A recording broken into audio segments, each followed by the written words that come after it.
2022, año de la revolución cultural para la despatriarcalización, por una vida libre de violencia contra las mujeres. Hola mis queridos estudiantes, ¿cómo están?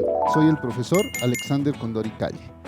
El día de hoy vamos a desarrollar un tema muy grandioso que es la educación evangelizadora en la colonia. ¿Están listos? Pues empecemos.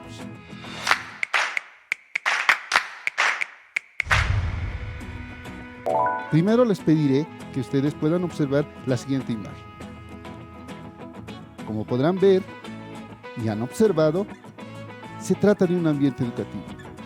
Les pediré ahora que ustedes puedan anotar en su cuaderno todos aquellos aspectos relevantes que hayan podido observar en esta imagen. Estoy seguro que sacarán muchas cosas interesantes. Con el título se habrán dado cuenta que vamos a hablar de la educación en la colonia. Y estoy seguro que les ha surgido algunas interrogantes. Estas interrogantes pueden ser, por ejemplo, ¿cómo fue la educación en la colonia? ¿Quiénes recibían esta educación? ¿Cómo era el sistema educativo? ¿Y a quiénes o quiénes enseñaban en ese tiempo? Ahora vamos a tratar de responder a cada una de estas preguntas. Primero debemos mencionar que el sistema educativo o la educación en el tiempo de la colonia estaba basado principalmente en cristianizar, en evangelizar a los ciudadanos, principalmente a los ciudadanos de la élite privilegiada. Por lo tanto, en la escuela se enseñaba a que las personas tengan lealtad primero a la iglesia y al rey.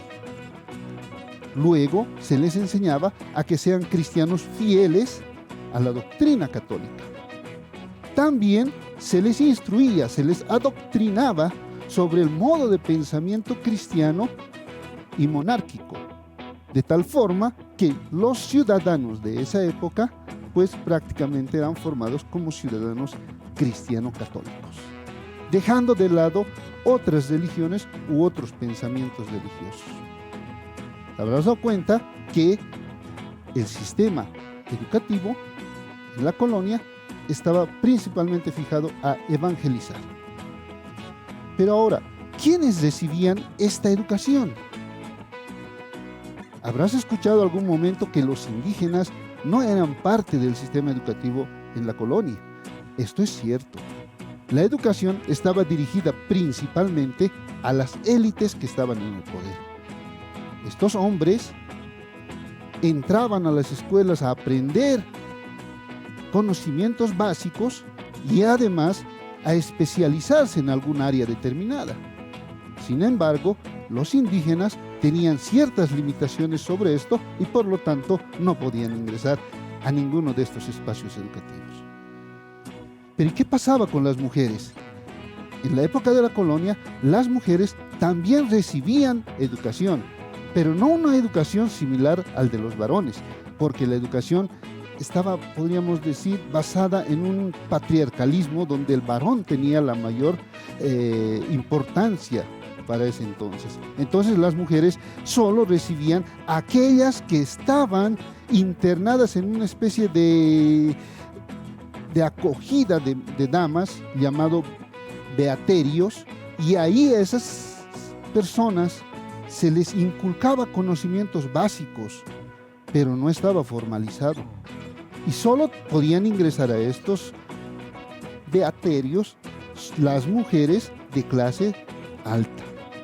Solo algunas mujeres que estaban en situación de orfandad entraban también a este sistema, pero eran muy pocas. Ahora bien, ¿cómo se organizaba este sistema educativo desarrollado en la colonia? La educación se dividió en dos: femenino y masculino. Una educación dirigida exclusivamente a las mujeres, pero no formal, es decir, que no estaba estructurado, simplemente se daba conocimientos básicos y se les enseñaba labores que se creía que la mujer debería de cumplir.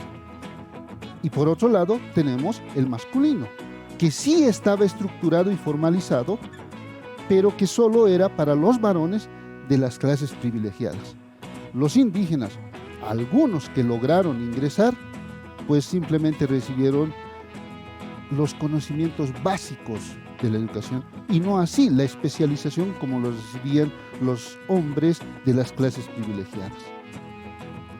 Otra de las cuestionantes que vamos a ver ahora es ¿qué se enseñaba?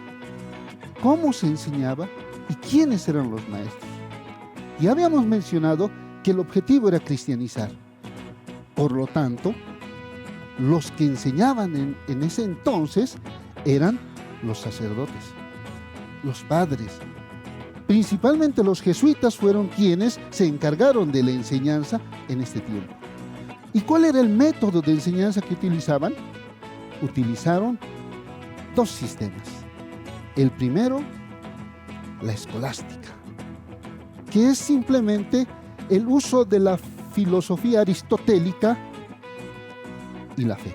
En otras palabras, el uso de la razón y la fe para entender todos los conceptos cristianos que se impartían en ese entonces. Pero también se utilizaba lo que es el castigo físico. Ustedes tal vez preguntarán a sus padres y recordarán a sus papás que antes se utilizaban los castigos físicos como método de enseñanza. Y esto no es reciente, esto ocurrió desde la época de la colonia. Los estudiantes recibían castigos físicos para instruirlos y adoctrinarlos dentro del sistema educativo. Muy bien, hemos conocido cómo es la educación en la época colonial, destinado a la evangelización. Pero esta evangelización va a traer como resultado dos aspectos. El primero, lo que la historia llama el sincretismo religioso. ¿Qué es el sincretismo religioso?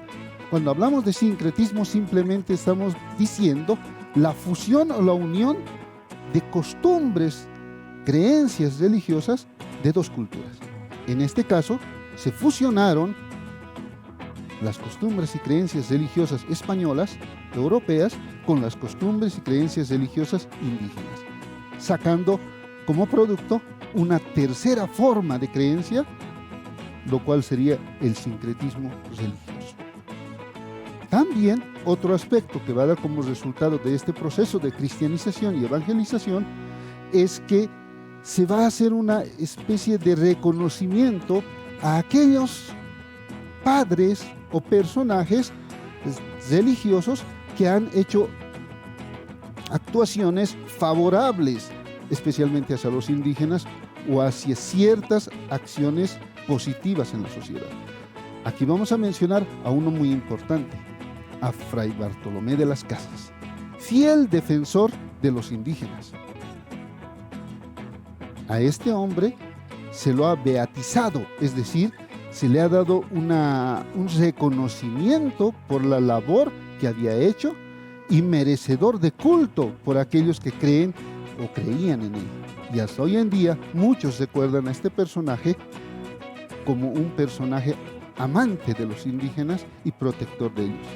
También podemos mencionar dentro de este proceso de canonización y beatización a San Martín de Porres, el primer religioso de tez morena que ha sido canonizado.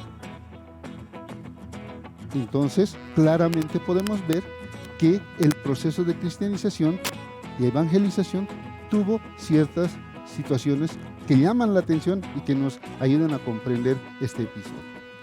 Muy bien, ahora te voy a invitar que puedas buscar en tu texto la página 78 y puedas dar lectura a la vida de Fray Bartolomé de las Casas. Y te pediré que extraigas de ahí aspectos muy importantes y valores todo aquello por lo que luchó e hizo Fray Bartolomé de las Casas. Finalmente, te pediré que realices un mapa mental sobre este tema, extrayendo cada uno de los aspectos relevantes de la educación evangelizadora en la colonia. Te agradezco por tu atención y conmigo nos veremos en otra oportunidad. Te quiere mucho tu profesor Alexander Cornell. Gracias.